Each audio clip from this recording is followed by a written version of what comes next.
What's up, Lost Boys? Here we are for another fantasy football recap video. This week we're going to talk about a crazy week 13.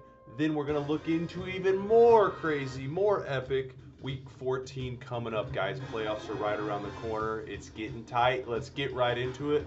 We're going to start with our matchup of the week from last week. It was Josh versus Ryan. First place versus second place. And wow, was this one a roller coaster, guys. First, we had a lot of games on Thanksgiving last week. Thursday and Friday had 4 combined games. It couldn't have started off better for Ryan. Amon-Ra goes down in the first quarter of the game and gets Josh 0 points. It looked like already a victory for Ryan after that game. Following that up, though, that night was the Baltimore-Cincinnati game, and that gave Josh life. Zay Flowers gives Ryan a negative .4. I mean, this is all after Amon-Ra gets 0 in the noon game. Then the Dallas game, Ryan gets 30 points from Mahomes, so it's looking phenomenal for Ryan. Zay Flowers gets that negative .0, gives Josh some life. Then the next day on Friday, the Bears-Eagles, Saquon only gets about 5 points. So once again, the balls are rolling. These things are about even going into Sunday. And Sunday, Josh's studs, they performed a little bit better than Ryan's guys, specifically talking about Davante Adams, who's been a touchdown machine this year, another 20-point game. Brock Bowers, another 20-point game. And Drake May, Trevor Lawrence, each of them getting 20 points to try to keep up with Ryan's 30-point game from Mahomes. And Josh ends up taking the victory by 14 points. And surprisingly, this was the closest game of the week. It's the third straight closest game of the week with Josh. 14 points wasn't super close. But Josh takes the narrow victory from Ryan, moves to 9-4, stays in first place. Big game. We'll talk about the standings after I get through these games. But Josh takes down Ryan in a monster game. Next, we're going to look at Tim versus Matt. Tim trying to claw his way back into the playoff spot. I think he started this week at 6th place.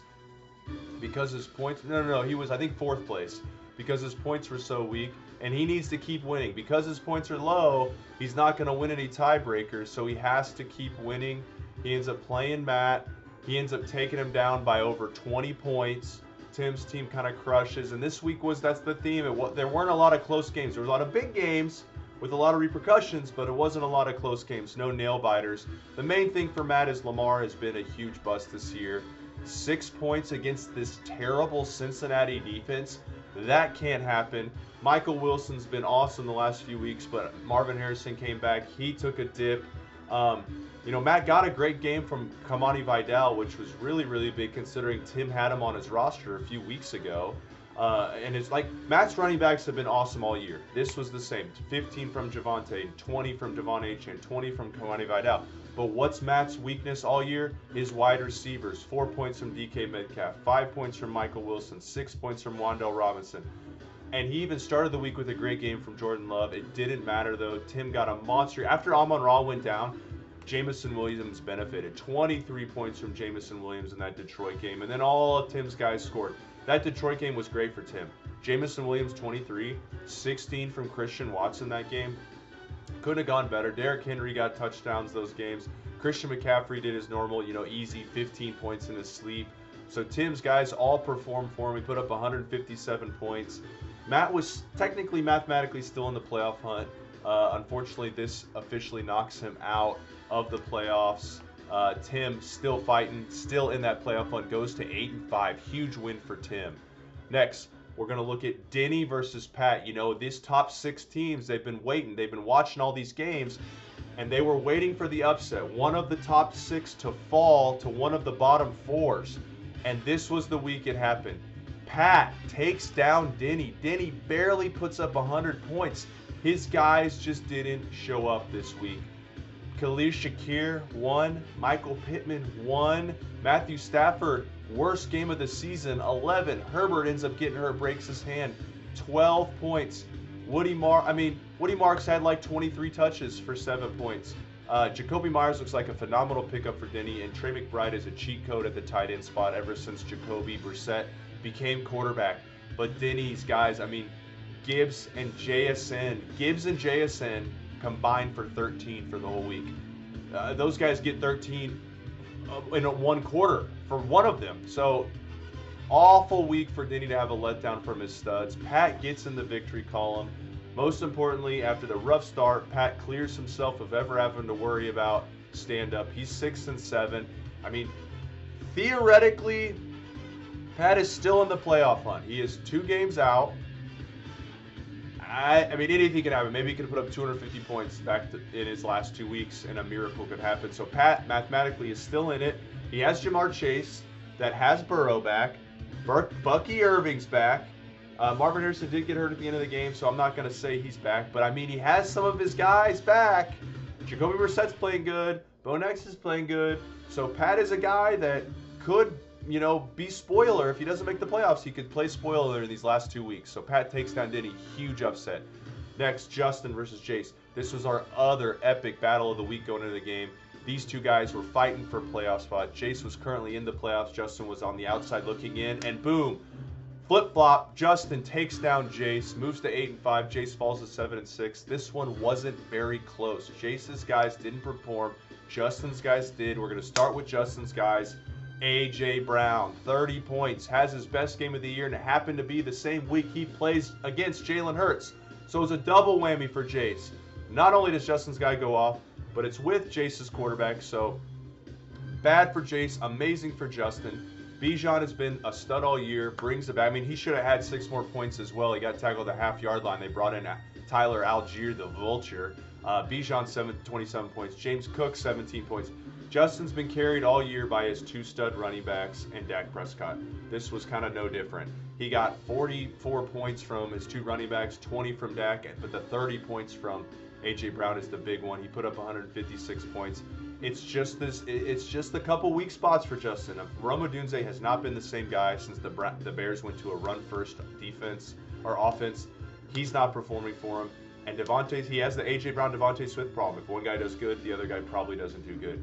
He needs Puka. Puka got him 10, which is not bad. But he needs Puka to give him those 25-point games. A lot of those touchdowns are going to Devontae Adams right now. But Justin's team gets the much-needed win. Jace, on the other hand, falls. His stud quarterbacks only get him 16 each. He needs 24 each from those guys to make it worth it. Rashee Rice did his job. Pickens got 14. Jonathan Taylor got 14. But if his studs aren't performing, Jace is going to be in trouble. His team is not deep. It is extremely top-heavy. Earlier in the year, he was being carried by 30-point games from Allen, Hurts, and Taylor. He is not getting those games. Taylor has kind of fallen back down to the normal, to the mean. And if Allen's not doing his job and Hurts is not doing his job, Jace's team is not nearly as scary. But the fact is he needs to make it into the playoffs, because you do not want to run into this team in the playoffs. With that much talent at the top, it's scary as hell for his opponents, but he takes the L this week and falls out of the top 4. And last but not least, well, it's good it was last, but it was still an epic game for other reasons.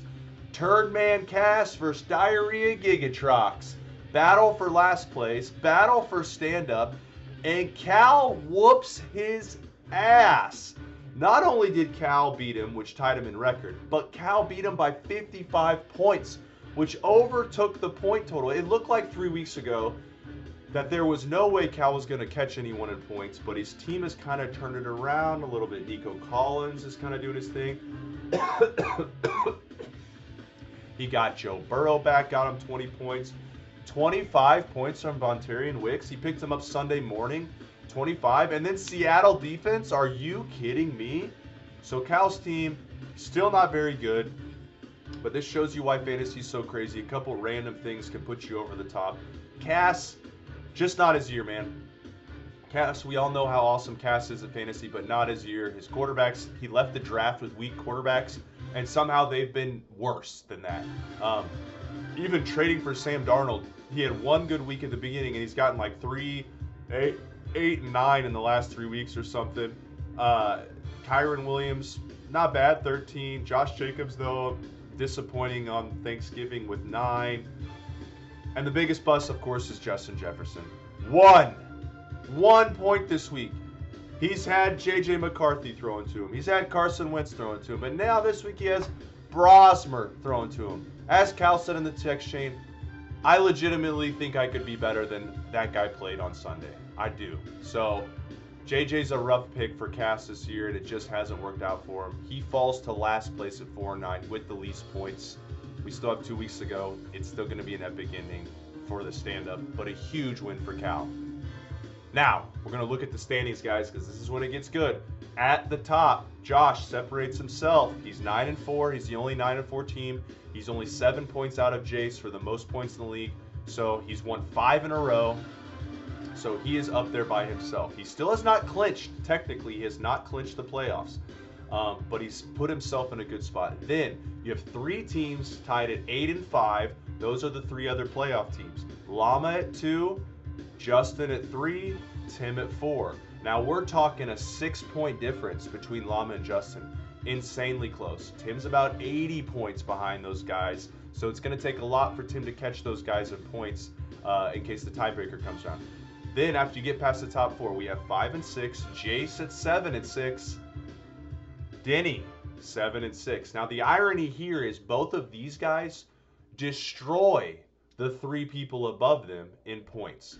But that's fantasy for you. You know, Jace has most points for and most points against, which is such a bad beat. But that is fantasy. These guys still in the playoff hunt because they have that points lead. They will win the tiebreaker against any of those top 3 guys above them. Huge games. We still have 2 weeks left, and as we're going to go through these matchups, monster playoff implications in these games coming up. Next, Learning Computer at 4-9, Gigatrox at 4-9, Steve Harvey at 4-9. Or I'm sorry, I skipped the titties. My bad, Pat. Pat's sitting at 6 and 7. Like I said, still not mathematically eliminated. Unfortunately, he's about 200 points behind any of those other guys. So Pat is so bad on points. Yes, he can still tie him in record. No, he probably won't be able to catch him. But like I said, back-to-back 250-point games. You never know. It could do it. So after you get past Pat, then you have our 3 4-9 teams. 4-9. You know, we've been talking for the last 5 weeks about Cal and Cass, Cal and Cass, Cal and Cass. What about Roman? He's 4-9. What happens? Now his point total is 100 points ahead of Cass and about 70 points ahead of Cal. His points, those guys probably aren't going to catch him. But record-wise, Roman could easily lose 2 of his last 2 games, and Cass could win 1 or Cal could win 1, and boom, Roman gets last place. So let's not think Roman is out of the weeds yet. We're going to keep a close eye on it, but it's something to monitor. But we got an epic finish for last place with those 3 teams. Next, let's get into our week 14 games, guys. This is huge. Our game of the week. Guys battling for a playoff spot. Tim versus Denny. Huge game because Tim is in the playoffs right now. Denny is on the outside looking in, but Denny's points are so much more than Tim's. It's crazy. Starting with Tim. Tim's got the Jackson Dart on bye. You know, he does have McCaffrey on bye. This is kind of bye-mageddon for Tim this week. So Denny, he had his guys let him down last week. But Tim, he picked the best time to play Tim. No Tetero McMillan. No Christian McCaffrey. No Jackson Dart.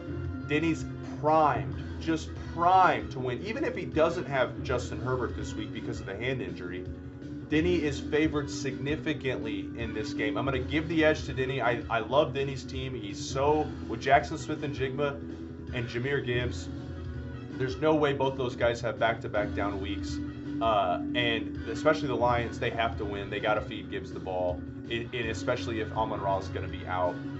I think Denny takes this win, which would flip the script and maybe put Tim on the outside looking in and Denny in the playoffs. So insane game. We'll see what happens. Next, we're going to look at Learning Computer versus Llama. Llama, close game, lost last week to Josh. He's still in second place. He needs to win. He needs to win, and his team, unfortunately, ever since Drake London went out, you know, Baker kind of got hurt, which dropped Ibuka's value.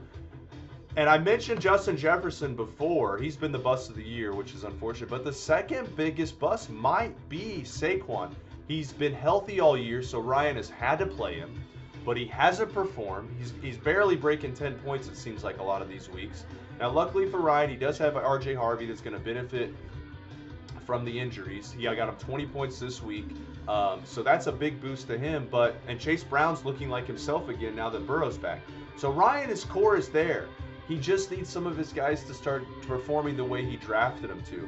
Matt, on the other side, Matt has to win. I mean, like I just said, he's got to win or else he might get last place. He needs more from Lamar Jackson. If Lamar can get back to do it, Matt's running backs are awesome.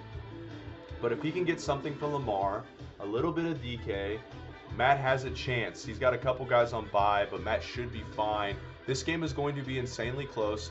I am surprisingly going to give the edge to Matt. I think with Ryan, Mahomes is going to have a really hard time against this nasty Houston defense. So I don't know if he puts up 30 points like he did last week. I think Matt has a good chance for a monster upset this week. I'm going with Matt. Next, we're going to look at Josh versus Cal. Now, the irony here is Josh has 4 losses this year. 3 of those losses, Cal, Cass, Matt. The bottom 3 teams Josh has all lost to. And he plays Cal this week, and you know what, guys? I got a smelly feeling of another upset coming. Cal's team's rolling. He scored 150-something points last week. He has Burrow back. Collins is looking good. We know how bad the Chiefs' defense has been against wide receivers. We saw CeeDee Lamb and George Pickens destroy us the other day. Well, Nico's going to do the same thing, it looks like. So Cal's team's a little bit scary now. Deebo Samuel's back. I don't really know. Now, Josh, he does. This is another thing. Josh has buys on bye. Drake May, who's been so good all year, he's on bye. Travion Henderson is on bye. So I mentioned an upset with Matt over Ryan this week. I'm going upset this week game as well. Cal, for the second time this year, takes down Josh in a monster upset. So we'll see how it works out, but I got a weird feeling this week's going to be crazy in fantasy. Next, Justin versus Steve Harvey. I think the upsets end on this one, unfortunately. Justin's team's all healthy. There's no buys he's dealing with. His team is rolling. He took down Jace last week. He is going to plow through Cass this week. Not even close. Cass's team's already terrible. He's got a couple buys anyway. George Kittle's out. Bryce Young is out. We'll see what happens with the rest of his team. But in general, even fully healthy, Cass's team doesn't stand a chance against Justin's team. I think this one's going to be over by halftime of the noon games. Maybe even the Thursday games when Justin has Dak Prescott. So who knows? Justin destroys Cass, takes one step closer to making the playoffs. Huge game for Justin. Great time to be playing Cass. Last but not least, in a monster game, Sweet Chin versus Patty. Jace had the rough game last week against Justin. Now he unfortunately picks a rough time to play Pat. I've been saying the upsets are the theme of the week this week. Jace has to win. He has to win at least one of his last 2 games. His team is fully healthy. He doesn't really have any buys this week, but unfortunately Pat is healthy. Pat doesn't really have any buys this week, and I'm going to give the edge to Pat. I think this game is going to be insanely close, insanely entertaining. Who knows what's going to happen in this game? I just think upsets are brewing. I'm going with Pat. Pat stays in the playoff race technically, but you look at the projections too. Yahoo thinks the same way, but I just think Pat takes down Jason, a close one. And if my projections are anywhere right, maybe a Ryan loss, maybe a Josh loss, maybe a Jace loss. Everything's going to get crazy. We're going to go into that last week of the season, all of it up for grabs. So, guys, it's going to be wild. Love you guys. Hope you guys had an amazing Thanksgiving. Go Chiefs.